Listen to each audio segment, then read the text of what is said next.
Անուն հոր եւ որդվո եւ ոգուի սրբո ամեն։ Եվ Հիսուս հոգու զորությամբ վերադարձավ Գալիլեա եւ գավառի բոլոր կողմերում նրա համբավը տարածվեց։ Եվ նա ուսուցանում էր նրանց ժողովարաններում փառավորվելով բոլորից։ Եվ եկավ Նազարեթ, ուր նա սնվել մեծացել էր, եւ ըստ իր սովորության շաբաթ օրը ժողովարան մտավ։ Եվ նրան տվի Եսայի մարգարեի գիրքը, եւ նա վեր կացավ ընթերցելու, եւ երբ գիրքը բացեց, գտավ այն տեղը, ուր գրված էր. Տիրոջ հոգին իմ վրա է, դրա համար իսկ օծեց ինձ, եւ ինձ ուղարկեց աղքատներին ավետարանելու, սրտով բեկյալներին բժշկելու,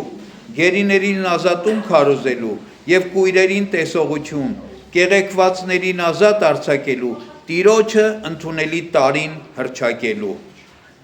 Եվ փակելով գիրքը տվեց պաշտոնյային եւ նստեց։ Ժողովարանում գտնվողների բոլորի աչքերը նրա վրա էին սևեռված։ Սկսեց ասել նրանց. այսօր այս գրվածքները կատարվեցին, երբ լսում էիք ձեր ականջներով։ Եվ բոլորը վկայում էին ու զարմանում նրա բերանից ելած շնորհալի խոսքերի վրա եւ ասում էին. սա Հովսեփի որդին չէ, եւ նա ասաց նրանց. անշուշտ, ինձ այս առածը կասեք, բժիշկ, բժշկիր ինքդ քեզ, այն ամեն ինչ արել ես Կափառնայումում, որչափ որ լսեցինք, արա եւ այստեղ քո գավառում։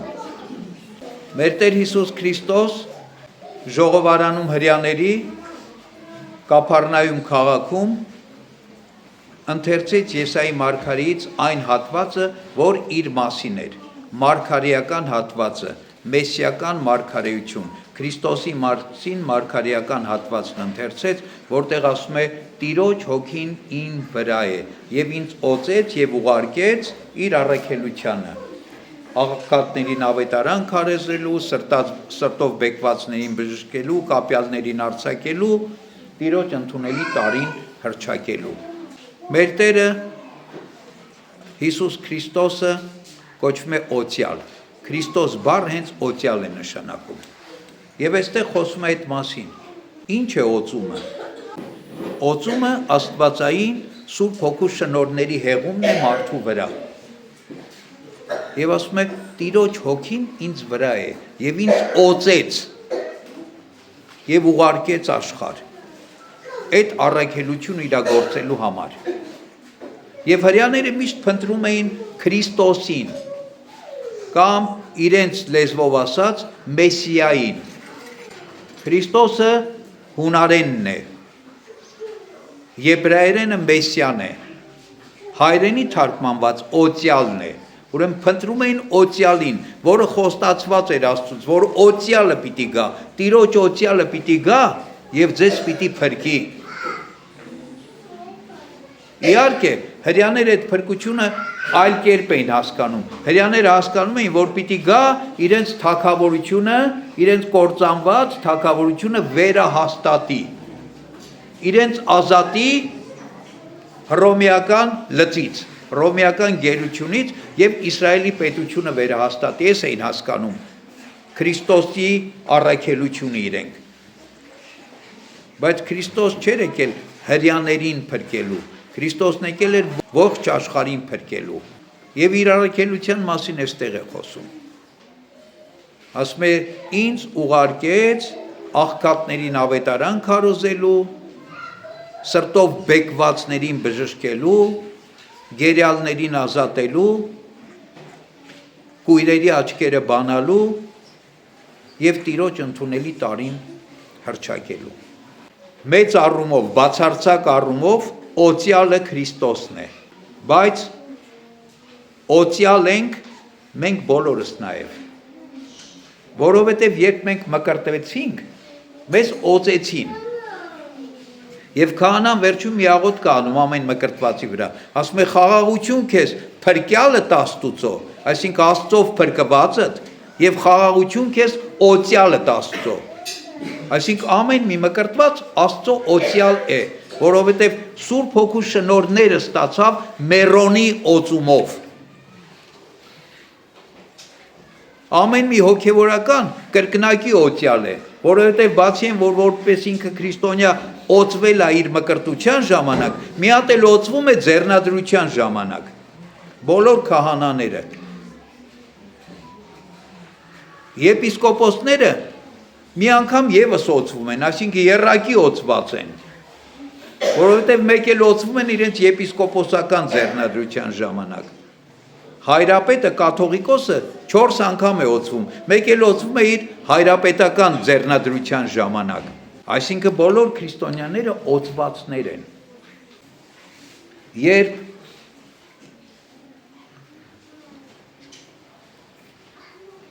Քրիստոս Բեթանիայում ընթրիքի էր նստած, Երուսաղեմ մտնելուց մեկ շաբաթ առաջ, անառակ կինը ազնիվ յուղ բերեց, թանկարժեք մի յուղ բերեց սրվակով եւ ասում է կոտրեց, թափեց Քրիստոսի գլխին։ Աշակերտները նեղվեցին։ Ասեցին ինչի այդ յուղը, թանկարժեք յուղը այդպես պիտի կորչեր։ Կարելի էր դա վաճառել շատ մեծ գնով եւ գումարը բաժանել աղքատների, բարեգործություն անել, բարի գործ անել։ Ինչի այդ յուղը իզուր կորավ։ Քրիստոս հանդիմանեց, ասեց՝ մի նեղ այդ կնոջը։ Այդ կինը իմ մահվանից առաջ, իմ թաղումից առաջ բարի բան արեց, ինձ օծեց։ Եվ այդ յուղը թափվեց Քրիստոսի մարմնի վրա։ Քրիստոսի եկեղեցին այսօր Քրիստոսի խորհրդական մարմինն է։ Մենք բոլորս, որ մկրտվեցինք, Քրիստոսի մարմնի անդամներ դառանք։ Եվ մեր վրա թափվեց օծության յուղը, մեռոնը։ Մեր վրա հեղվեց մեռոնը։ Եվ մենք մեռոնով սրբվեցինք եւ դարձանք Քրիստոսի մարմին։ Ուրիշ մեկի վրա մեռոն չի քսվում։ Ով որ Քրիստոսի մարմին չի, ով որ Քրիստոսի եկեղեցու անդամ չի, նրա վրա մեռոն չի քսվում։ Չի օծվում։ Ուրեմն մենք բոլորս օծյալներ ենք։ Իսկ Քրիստոս իր աշակերտներին, օծյալներին ինչ ասեց։ Գնացեք աշխարհով մեկ։ Բոլորին աշակերտ դարձրեք, բոլոր ազգերին, եւ մկրտեք նրանց Հոր, Որդու եւ Սուրբ Հոգու անունով եւ սովորեցրեք, որ պահեն այն բոլոր պատվիրանները, ինչ որ ես ձեզ պատվիրեցի։ Հիմա շատերը այս տողերը կարդալուց ասում են, այս տողերը վերաբերվում է օծյալներին։ Ճիշտ են ասում, այս տողերը վերաբերվում է օծյալներին, բայց օծյալ իրանք ասելով ի նկատի ունեն մենակ հոգևորականներին, եկեղեցու սպասավորներին։ Չէ, այտենց չի։ Օծյալ ենք մենք բոլորս, նոր բացատրեցի։ Ուրեմն այս տողերը վերաբերվում է բոլորիս։ Իհարկե ամեն մեկի իր տեղով եւ իր չափով։ Հոգևորական առավել, որտեղ ուրիշ անելիք չունի, իր անելիքը միայն սա է, այս Քրիստոսի խոսքերը իրականացնել, բայց մենք բոլորս էլ սրա սպասավորներն ենք։ Ինչի եմ ես այս մասին խոսում։ Ասեց գնացեք աղքատներին,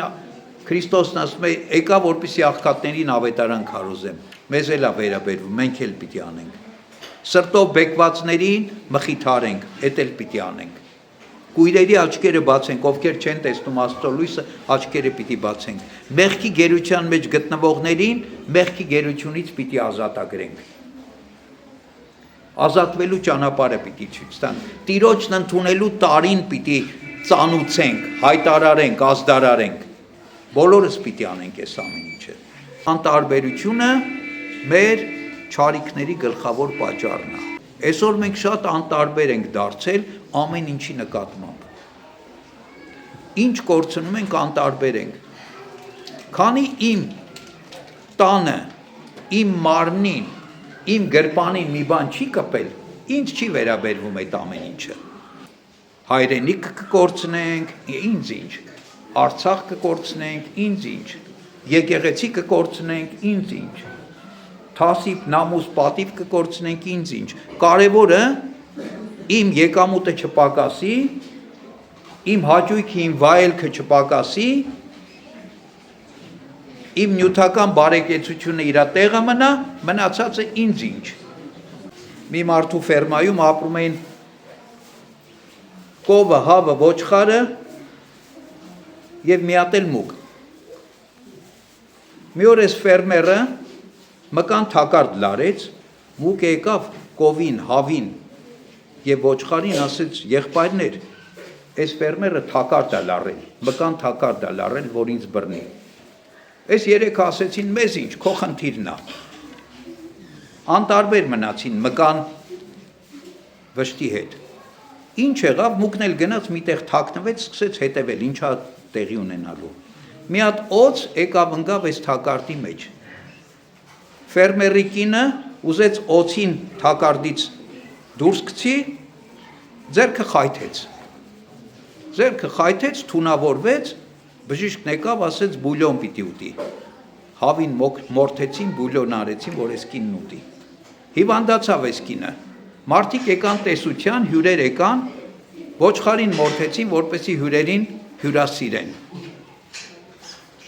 Հետո այս կինը չփրկվեց, մեռավ, հոգեած պիտի տային, կովին էլ մորթեցին, հոգեած տվեցին։ Մուկը այդ ամբողջ ընթացքում նայում էր։ Սրանք բոլորն ասեցին մեզ ինչ։ Հիմա մենք էլ ենք ասում մեզ ինչ։ Մեզ ինչ, եկեղեցին ինչ կանեն, մեզ ինչ, Արցախին ինչ կանեն, մեզ ինչ, Սյունիքին ինչ կանեն, մեզ ինչ, մեր հայրենիքը ինչ կանեն, մեզ ինչ, ում հետ ինչ կստորագրեն մեր վերաբերյալ, մեր երկրի վերաբերյալ, մեր ազգի վերաբերյալ։ Մենք ասում ենք մեզ ինչ։ Չենք ասում մեզ ինչ։ Իրար հետ խոսում ենք, քննարկում ենք, բամբասում ենք, սոցցանցերում կարդում ենք, գրում ենք, բաներ ենք անում, բայց մեծ հաշվով մեզ ինչ, որտեղ ոչինչ չենք անում։ Իսկ ինչ պիտի անենք։ Գնացեք ավետարանը քարոզեք։ Գնացեք մկրտեք։ Պահեք պատվիրաններ եւ ասեք, որ այդ պատվիրանները պահեն։ Այս պիտի անենք։ Ժողովուրդ ջան, հավատքի կյանքը ոգևորություն չի, որ մենք մի պահ ոգևորվենք, խանդավառվենք ու հետո մոռանանք սառի գնա։ Շատերի մեջ էսա, շատերը ոգևորվում են, բանսեն, ուրախացած, գալիս են եկեղեցի բան, 1, 2, 3, ինչ որ մի ժամանակ հետո մեկ էլ տեսնում ես պաղեց, սառավ, գնաց, կորավ այդ մարդը։ Հավատքի կյանքը հարատևություն եւ համբերություն է։ Հավատքի կյանքը ընթացք է եւ ավետարանում մեր Տեր Հիսուս Քրիստոս ասել, ով որ մինչեւ վերջ համբերի, նա պիտի փրկվի։ Այս նեղությունների հետ կապված, որ մեր գլխին թափվել է, ամբողջ։ Մենք որոշեցինք, այսինքն խորհուրդ հարցրինք հոգևորականներից, օրհնություն ստացանք, որ ամեն երեկո աղոթքներ անենք։ Մայր աթոռում, մկրտարանում, ամեն երեկո աղոթքներ անենք։ Եվ արդեն այդ աղոթքները շարունակվում է 301-րդ օրներ, անդադար։ Այդքան օր, ամեն օր ժամը 7-ից աղոթք արվել ընդեղ մինչև այսօր։ Շատերի համար սա մեզ ինչ է, մեզ ինչ։ Մենք քրիստոնյանք, մենք գործն անում ենք, իրենք որոշել են աղոթել, թող գնան աղոթել։ Ում համար են աղոթում։ Այդ աղոթողները ամեն մեկ իրանց տանն էլ կարար աղոթեր։ Բայց այդ աղոթողները, պատկերացեք ժամը 7-ին լինում են էջմիածին։ Ուրեմն ժամը քանիսին են ճանապարհ դուրս գալիս, եթե Երևանից են գալիս։ 6-ին կամ 6-ից շուտ։ Իսկ այդ ինչ ժամ է։ Երբ որ դու 5 կիլոմետրը կարաս անցնես մի ժամում, այդ խցանումների ժամն է։ Բայց այդ մարդիկ, ովքեր գալիս են այդ ժամերին։ Հետո 1.5 ժամ աղոթելուց հետո վերադառնում են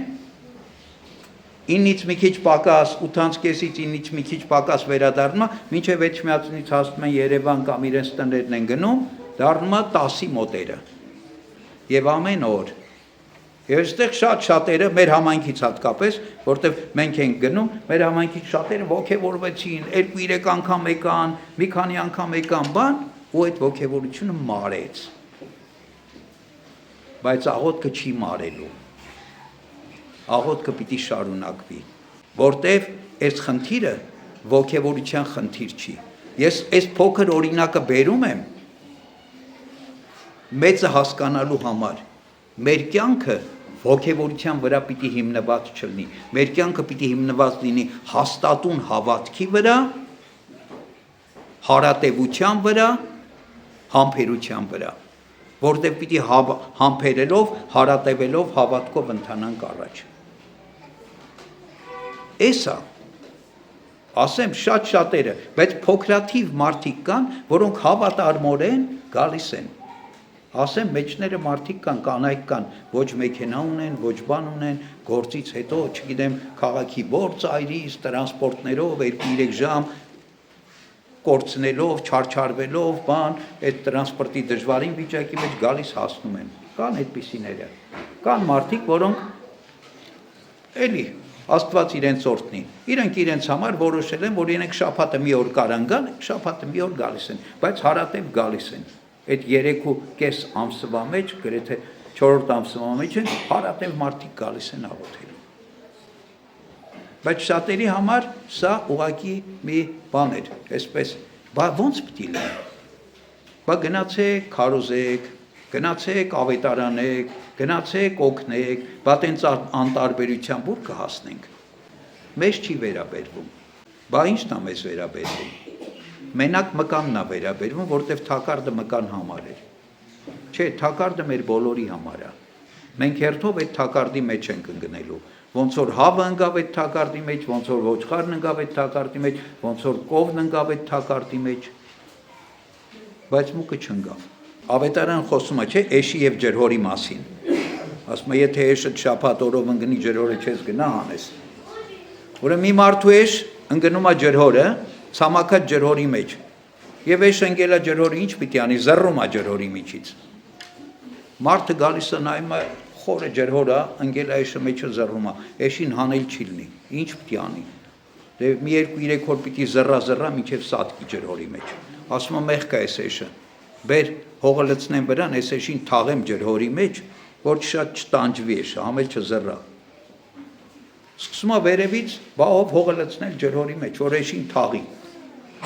Հարևանները գալիս են, ասում են, ինչ ես անում, ասում են, սենց, ասում են, օգնեք շուտ թաղենք, մեղք է այդ անասունը։ Բոլորը հավաքվում են, սկսում են հողը լցնել ջրհորի մեջ։ Մի քիչ հետո տեսնում են, էշի զռռոցը կտրվեց։ Մտածում են, արդեն թաղել են։ Նայում են, տեսնեն ինչ։ Ամեն անգամ, որ բահով հողը լցնում են, էշը վրայից հողը թափա տալիս, վեր է կենում, թափա տալիս, որ այդ հողը իր բաների տակ, կճղակների տակ պնդացնում է, ու բարձանում է վերև, բարձանում է, մի օր էլ դուրս է թռնում։ Էս առակն ինչ է։ Այո, մեզ ուզում են թաղեն, բայց այդ հողը, որ լցնում են մեր գլխին թաղելու, մենք պիտի առիթ դարձնենք տրորելով վեր բարձրանալու եւ ազատագրվելու, դուրս գալու։ Խորհուրդ ունի։ Այսինքն ամեն ինչ կարա ծառայի մեր բարիքին, եթե մենք Աստծով ենք ապրում, եթե մենք հավատքով ենք ապրում, եթե մենք անտարբեր չենք, եթե անտարբեր էշը նստեր ջրորի հատակին, իսկապես հողը կլցնեին վրան կթաղեին, բայց ինքը անտարբեր չնստեց, ինքը շարժվեց, ինքը հողը վրայից անընդհատ թոթափեց, մինչև դուրս եկավ։ Ժորժ ջան, ամենից կարևոր գործը, որ մենք պիտի անենք, աղոթքն է, ավետարանն է, Աստծո պատվիրանները պահելն է, Աստծո պատվիրաններով ապրելն է։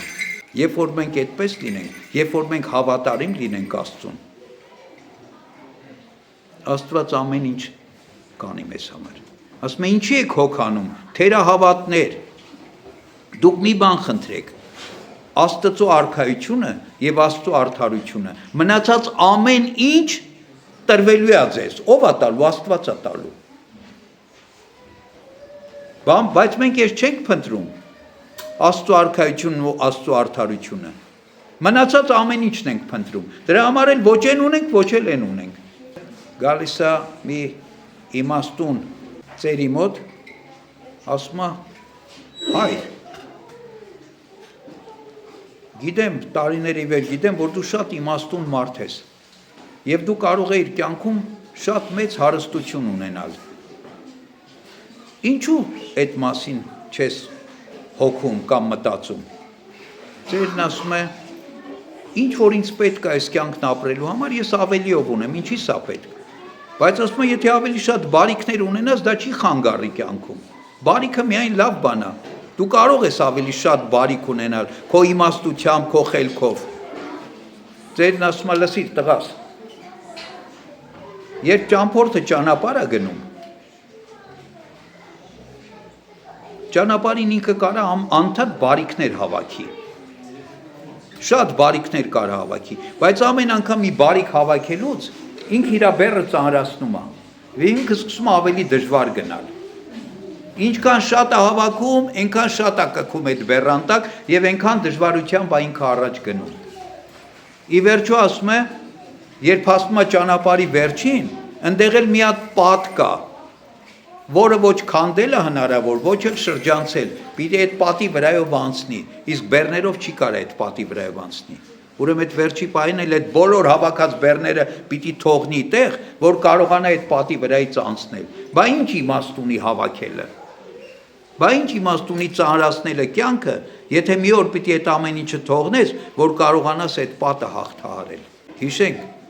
մենք բոլորս օծվածներ ենք, իսկ այս Աստված մեզ օծել է ինչի համար։ Փրկության համար եւ երկնքի արքայության համար։ Սուրբ Ներսեր Շնորհալին ասում է, քրիստոնյաները Աստծո դատաստանին պիտի ներկայանան իրենց ճակատի մեռոնի կնիքներով, այդ օծումով պիտի ներկայանան։ Աստծո շնորհը, սերը, խաղաղությունը թող ամենքիս հետ լինի, ամեն։